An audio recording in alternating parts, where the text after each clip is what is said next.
We won with poorly educated. I love the poorly educated. Hello and welcome back to channel Maga Hive Mind. Hope you all had a wonderful Thanksgiving. Unfortunately, two families will never be the same again on Thanksgiving, due in large part to a horrific tragedy that happened last week, where we had a shooting that took place of two National Guardsmen. One such person who unfortunately lost their life due to the gunshot wound, and another who is still currently in critical condition in the hospital.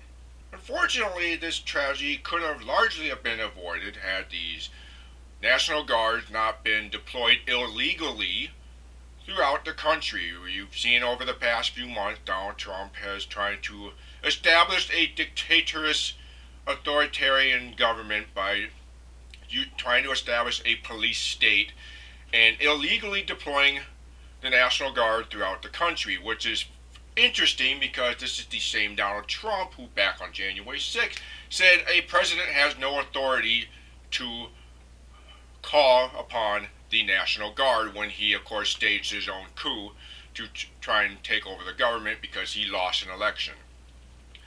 So again, it's the abundant hypocrisy of Donald Trump and the Maga cult. And a lot of this, again, like I said, could have been avoided, but unfortunately it wasn't. And two families will never be the same because of it.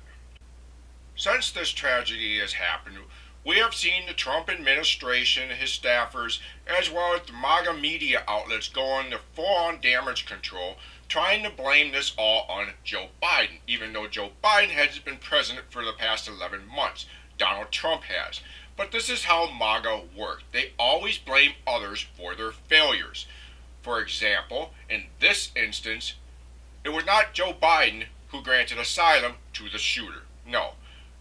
The shooter was granted asylum in April of 2025 this year. Who was president in April of 2025? You guessed it, Donald Trump. This is on Donald Trump's hand. And it's funny how Donald Trump and MAGA have spent years accusing Democrats, Joe Biden, Obama, of letting illegals into this country, letting criminals, the country's sending their worst to us. Yet, what happened here?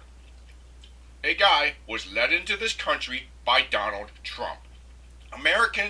One American is dead and one is gravely injured because of Donald Trump. Let me also remind you that this is the same Donald Trump who negotiated with the Taliban on the release of 5,000 of their terrorist fighters, as well as their leader and co-founder from prison back in 2020, so that they could have an invasion into Afghanistan, the same Afghanistan that the Taliban currently control.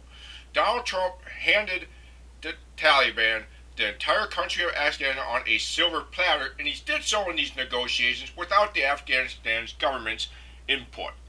The shooter that was arrested in this tragedy was apparently a member of an elite Afghanistan force that worked alongside the United States CIA and involved in an operation to take out elite Taliban terrorists over the years. And of course, when the Taliban took over Afghanistan, he of course had to get the hell out of that country. But wasn't granted asylum until, of course, April of 2025. So we don't know the exact reasons as to why this man took the life of one National Guardsman and injured the other. We do not know the exact motives as of this moment. He is not cooperating with authorities. So we don't know exactly what he did, why he did it, but if my best educated guess is that it probably had something to do with Donald Trump handing over this country of Afghanistan and handing it over to the Taliban. The same Taliban these guys sacrificed so much for to either kill them or arrest them, take them off the streets. And Donald Trump released these people back onto the streets in Afghanistan. Now, I don't support this. This was a horrific tragedy.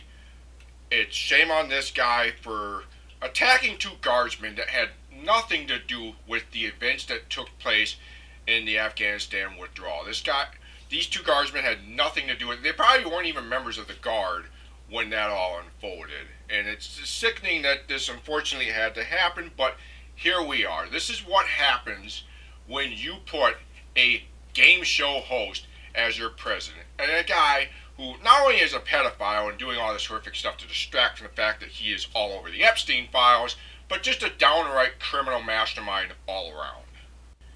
And one more thing I would like to add is to remind people, but this is the same Donald Trump who, upon losing the 2020 election, ordered his outgoing staff to not brief the incoming Biden administration into the certain projects that were going on at the time Donald Trump lost the election. One of which was, of course, the ironclad contract he signed with the terrorist organization known as the Taliban with regards to the Afghanistan withdrawal. So, yes, all of this going on right now is because of Donald Trump.